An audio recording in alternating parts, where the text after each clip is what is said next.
باللہ من الشیطان الرجیم بسم اللہ الرحمن الرحیم۔ اللہ تبارک و تعالیٰ کے نام سے شروع جو بڑا مہربان اور نہایت رحم کرنے والا ہے۔ ایک ایسی قوم جس پر اللہ تبارک و تعالیٰ نے اپنا دردناک عذاب نازل فرمایا اور اس قوم کے تمام لوگوں کو بندر بنا دیا۔ اس قوم کے لوگ کون سا ایسا گناہ کرتے تھے جس کی وجہ سے اللہ تبارک و تعالیٰ نے ان پر دردناک عذاب نازل فرمایا، اور یہ لوگ بندر بننے کے بعد کتنی دیر زندہ رہے اور پھر ان کو کس قدر دردناک موت آئی۔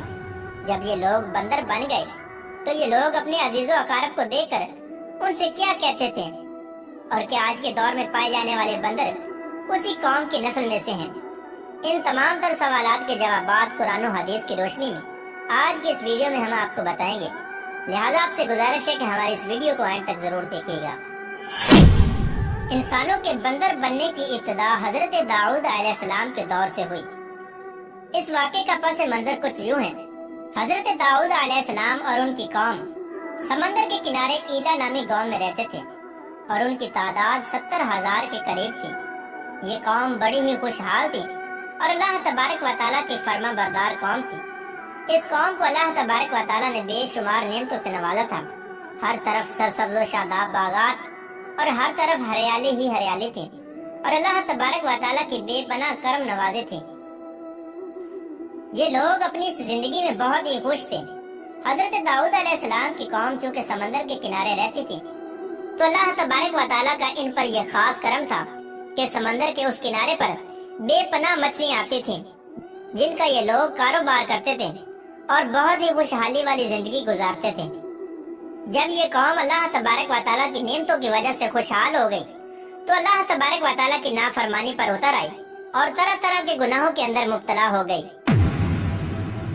اور پھر ایک دن اللہ تبارک و تعالیٰ نے اس قوم کا امتحان لینے کا ارادہ کیا اور حضرت داؤد علیہ السلام کو وحی بھیجی کہ اپنی قوم سے کہہ دیں کہ وہ سنیچر کے دن یعنی ہفتے والے دن مچھلی کا شکار کرنا بند کر دیں۔ اس طرح اللہ تبارک و تعالیٰ نے حضرت داؤد علیہ السلام کی قوم پر ہفتے والے دن مچھلیوں کا شکار حرام فرما دیا، اور پھر یہاں سے اس قوم کی بربادی شروع ہو گئی۔ حضرت داؤد علیہ السلام نے اپنی قوم کو بتایا کہ اللہ تبارک و تعالیٰ نے ہفتے والے دن مچھلیوں کے شکار کو حرام قرار دے دیا ہے، تو وہ لوگ بہت ہی زیادہ پریشان ہو گئے اور ساری قوم سر جوڑ کر بیٹھ گئی، کیونکہ ہفتے کا دن ہی وہ دن تھا جس میں مچھلیاں وافر مقدار میں آتی تھیں اور خود بخود کنارے پر آ جاتی تھیں، اور باقی دن ایسے تھے کہ بہت کم اور نہ ہونے کے برابر مچھلیاں پکڑی جاتی تھیں۔ اس قوم کا گزر بسر چونکہ مچھلیوں کے شکار پر تھا، اس وجہ سے اللہ تبارک و تعالیٰ کا یہ حکم سن کر یہ قوم پریشان ہو گئی۔ یہ نہیں جانتے تھے کہ اللہ تبارک و تعالیٰ کی طرف سے یہ ایک آزمائش ہے۔ پھر ایک دن شیطان نے ان کو وسوسہ ڈالا کہ سمندر سے نالیاں نکال کر خشکی میں بڑے بڑے حوض بنا لیے جائیں۔ جب ہفتے والے دن مچھلیاں آئیں گی تو وہ نالیوں سے ہو کر ان بڑے بڑے حوضوں میں آ جائیں گی، اور اس طرح پھر ان نالیوں کا منہ بند کر دیا جائے، اور پھر اگلے دن یعنی اتوار والے دن ان کو پکڑ لیا جائے۔ شیطان نے اس قوم کے لوگوں کو ورگلایا کہ اس طرح ہم ہفتے والے دن شکار سے بھی بچ جائیں گے اور مچھلیاں بھی ہاتھ آ جائیں گی اور وہ بھی پکڑی جائیں گی۔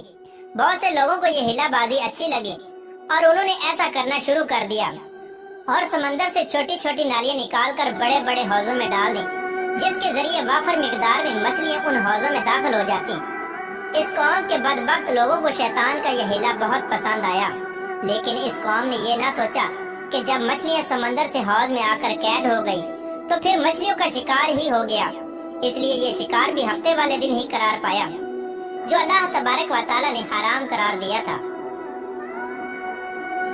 اس موقع پر یہودیوں کے 3 گروہ ہو گئے۔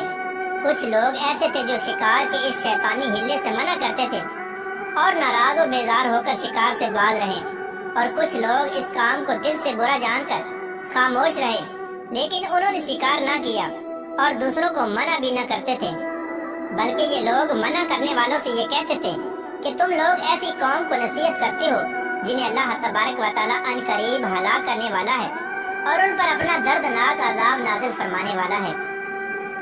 اور اس قوم کے کچھ لوگ ایسے تھے جو سرکش اور نافرمان لوگ تھے، جنہوں نے اللہ تبارک و تعالیٰ کے حکم کی اعلانیہ مخالفت کی اور شیطان کے ہیلے بازی کو مان کر ہفتے والے دن شکار کرنے لگے۔ یہ لوگ اللہ تبارک و تعالیٰ کے حکم کی کھلا مکھلا مخالفت کرتے اور ہفتے والے دن مچھلیوں کا شکار کر کے ان کو کھایا کرتے اور بیچا کرتے۔ پیارے دوستو، حضرت داؤد علیہ السلام کی قوم کے 1200 ایسے نافرمان افراد تھے جو منع کرنے کے باوجود بھی ہفتے کو ان نالیوں کے ذریعے شکار کرتے رہے۔ حضرت داؤد علیہ السلام نے ان 1200 نافرمانوں کو اللہ تبارک و تعالیٰ کے عذاب سے ڈرایا کہ وہ اللہ تبارک و تعالیٰ کی اس نافرمانی سے باز آ جائیں، لیکن وہ لوگ باز نہ آئے اور کھلے عام شکار کرنے لگے۔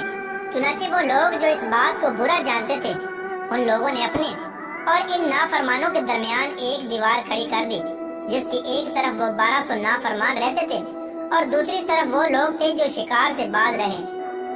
حضرت داؤد علیہ السلام نے اپنی اس قوم کے نافرمانوں کو بارہا سمجھایا، لیکن یہ لوگ اپنی نافرمانی سے باز نہ آئے اور اسی طرح اللہ تبارک و تعالیٰ کی نافرمانی کرتے رہے اور شکار کرتے رہے۔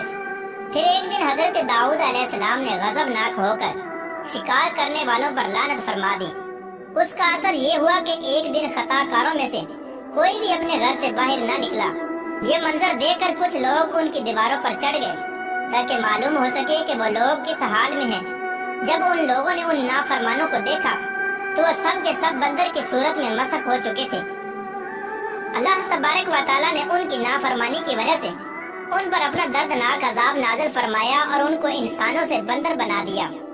جب لوگ ان مجرموں کا دروازہ کھول کر ان کے گھر میں داخل ہوئے تو وہ بندر اپنے رشتہ داروں کو پہچانتے تھے اور ان کے پاس آ کر ان کے کپڑوں کو سونگھتے تھے اور زاروں کی طرح روتے تھے، لیکن وہ کچھ بول نہ سکتے تھے۔